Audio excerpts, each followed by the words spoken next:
MCU की journey 2008 में release की गई आयरन मैन मूवी से शुरू हुई और तब से लेकर आज तक एमसीयू ने different super heroes with wide range of powers को इंट्रोड्यूस किया है। एक genetically enhanced world war second soldier से लेकर एक गॉड तक, एक फोटॉन ब्लास्टिंग क्री ह्यूमन हाइब्रिड से लेकर master of the mystic arts तक, एमसीयू ने पिछले डेकेड में इन सब डिफरेंट सुपर हीरोज को एक साथ लाया और सिनेमैटिक हिस्ट्री क्रिएट की। But in different super heroes में कौन है सबसे ज्यादा पावरफुल? आज की वीडियो में हम यही डिसाइड करेंगे और जानेंगे कि एमसीयू की अभी तक की जर्नी में कौन है top 10 most powerful super heroes in MCU.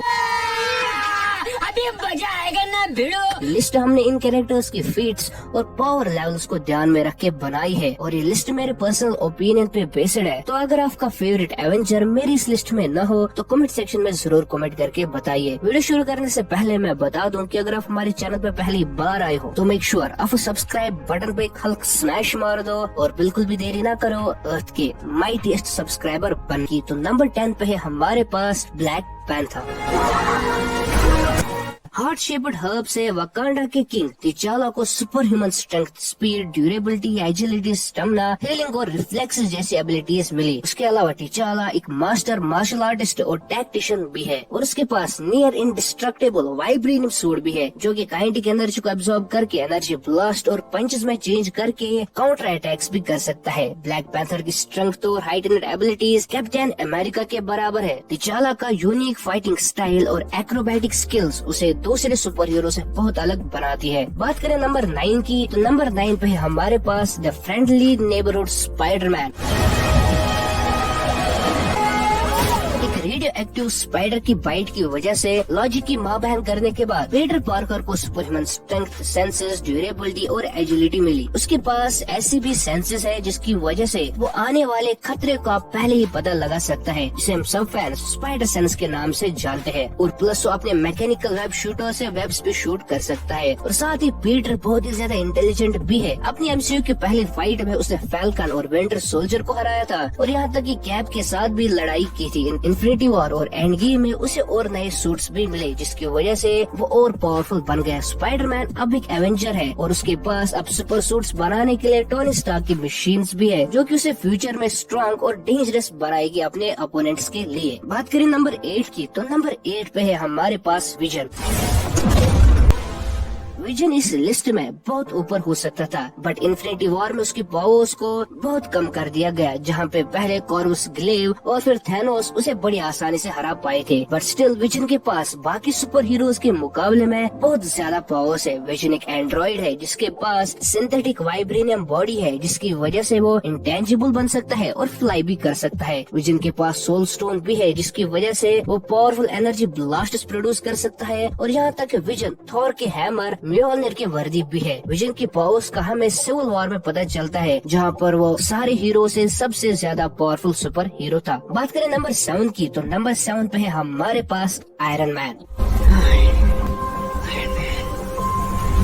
Tony Stark को सारी पावर्स उसके इंटेलिजेंस की वजह से मिली। आयरन मैन एक अकेला सुपर हीरो था इन्फिनिटी वॉर में जो कि थैनोस को हर्ट कर पाया था और वो तब जब थैनोस के पास 4 इन्फिनिटी स्टोन्स भी थी और साथ ही वो अकेला सुपर हीरो था जिसे थैनोस पहले से ही जानता था, जो कि दिखाता है कि आयरन मैन के एनिमीज भी उसकी रेस्पेक्ट करते हैं। एंड गेम ने आयरन मैन के रेपुटेशन को और बढ़ाया और वो अकेला ऐसा सुपर हीरो था जो कि थैनोस को आउटस्मार्ट कर पाया था और सारी की सारी इन्फिनिटी स्टोन्स को वील्ड करने के बाद उसने पूरे यूनिवर्स को बचाया था। इसके अलावा आयरन मैन के पास हल्क से लेकर कैप्टन अमेरिका के साथ लड़ने तक के लिए अलग अलग सूट्स भी है जो कि उसे बहुत ही डेंजरस भी बनाती है। बात करें नंबर 6 की, नंबर 6 पे है हमारे पास वर्दी कैप्टन अमेरिका।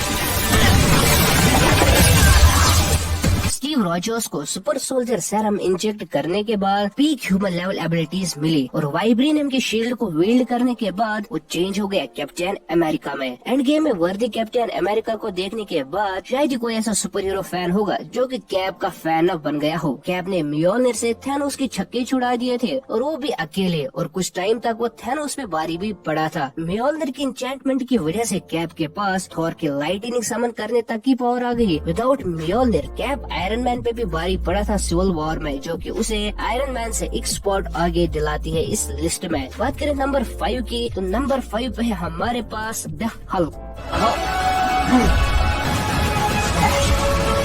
को सबसे स्ट्रॉन्गेस्ट एवेंजर भी कहा जाता है। उसके एंगर पे डिपेंड स्ट्रेंथ की अभी तक कोई लिमिट देखने को नहीं मिली है। एज ऑफ अल्ट्रॉन और थॉर रैग्नारोक में हमें हल्क के एंगर के कुछ सीरीज देखने को मिले, जहां उसने फेनरिस द वुल्फ और ग्रैंड मास्टर के सारे कंटेस्टेंट्स को हराया भी था। एंड गेम में हमें प्रोफेसर हल्क देखने को मिला, जिसके पास ब्रूस बैनर की इंटेलिजेंस होने के साथ साथ हल्क की रॉ स्ट्रेंथ भी है। हल्क की पावर हमें सिर्फ इस बात से पता चलती है कि वो अकेला सुपर हीरो था जो कि इन्फिनिटी स्टोन्स को यूज करने के बाद भी सरवाइव कर पाया था। अब बढ़ते हैं नंबर 4 की तरफ। तो नंबर 4 पे है हमारे पास the sorcerer supreme Doctor Strange. Doctor Strange master of the mystic arts है, जो कि रियलिटी को प्रोटेक्ट करता है डिफरेंट मैजिकल थ्रेट से। उसके पास near infinite stores of magic है और वो स्पेस और टाइम को कुछ हद तक कंट्रोल भी कर सकता है। जैसे कि एंशिएंट वन ने भी कहा था कि डॉक्टर स्ट्रेंज उन सब में सबसे बेस्ट सॉर्सरर है। इन्फिनिटी वॉर में डॉक्टर स्ट्रेंज ने दिखा दिया कि क्यों वो सॉर्सरर सुप्रीम है, जहाँ उसने थैनोस विद 4 इन्फिनिटी स्टोन्स को ऑलमोस्ट बराबर की टक्कर। डॉक्टर स्ट्रेंज ने एंड गेम में थैनोस को हराने में एक बहुत ही इम्पोर्टेंट रोल प्ले भी किया था। डॉक्टर स्ट्रेंज को मैंने इसलिए नंबर 4 पे रखा है क्योंकि एंड गेम में हमें उसे ज्यादा कुछ करते नहीं देखा, बट स्टिल वो पूरी की पूरी आर्मीज को टेलीपोर्ट कर पाया था एंड गेम के लास्ट फाइट सीन में। तो चलिए अब हम बात करते हैं टॉप 3 की। तो नंबर 3 पे है हमारे पास कैप्टन मार्वल में। कैप्टन मार्वल के पास सुपरमैन स्ट्रेंथ, स्पीड और फ्लाइट है और वो पावरफुल एनर्जी ब्लास्ट भी प्रोड्यूस कर सकती है अपने हैंड से। अगर ये कम नहीं तो वो एक क्री ह्यूमन हाइब्रिड भी है, जिससे वो बहुत ही ज्यादा ड्यूरेबल भी बन जाती है और साथ ही वो क्री मार्शल आर्ट्स में एक्सपर्ट ट्रेनड कॉम्बैटेंट भी है। कैप्टन मार्वल की इतनी पावर्स तो हमने डिस्कस कर ली, अब बात करते हैं उसकी फीट्स की। कैप्टन मार्वल ने बड़े आसानी से थैनोस के एंटायर स्पेसशिप को डिस्ट्रॉय कर दिया था और वो लाइट ईयर्स की डिस्टेंस को एक नाइट में कवर कर पाई थी, और वो भी with an entire spaceship. Thanos के पंचेस का भी उस पे कोई असर नहीं हुआ और थैनोस सिर्फ और सिर्फ पावर स्टोन से कैप्टन मार्वल को नॉकआउट कर पाया था, जो कि प्लैनेट्स डिस्ट्रॉय करने तक की पावर रखती है। बढ़ते हैं नंबर 2 की तरफ। तो नंबर 2 पे है हमारे पास Scarlet Witch.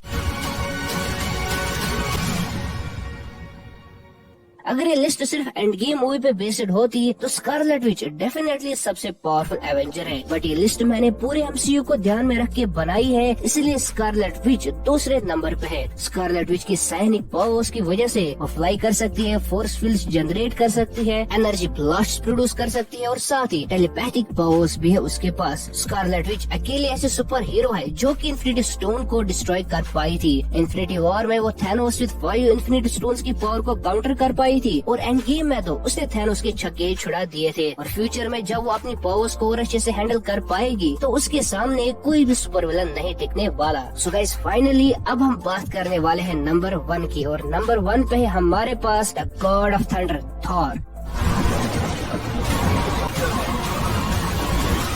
Thor without any doubt MCU का सबसे पावरफुल सुपर हीरो है, और यहाँ तक कि थॉर से ज्यादा पावरफुल सिर्फ उसकी बहन हेला और ओडिन है पूरे एस्गार्ड में। थॉर अपने वेपन म्योल्नर से लाइटनिंग को चैनल करके और ज्यादा पावरफुल बन जाता है। थॉर इतना पावरफुल है कि डायरेक्टर्स कोई ना कोई बहाना बना ही देते हैं उसे वीक दिखाने के लिए। अब आप खुद सोचिए कि जिस सुपर हीरो की पावर्स को डिलिबरेटली कम दिखाया जाएगा वो एक्चुअली में कितना पावरफुल होगा। थॉर ने इन्फिनिटी वॉर में स्टॉर्म ब्रेकर से फुल इन्फिनिटी गॉडलेट के एनर्जी बीम को डिफ्लेक्ट किया था और थैनोस को ऑलमोस्ट मार ही दिया था। रैग्नारोक में म्योल्नर डिस्ट्रॉय करके थॉर को वीक दिखाया गया और एंड गेम में हमें फैट थॉर का रीजन दिया गया थॉर के वीक होने का। और as a fan I really hope कि हमें थॉर का full potential Thor love and thunder movie में देखने को मिले। सो गाइस आई होप आपको वीडियो पसंद आया होगा और अपना ओपिनियन या लिस्ट कमेंट सेक्शन में जरूर शेयर करना हम सबके साथ।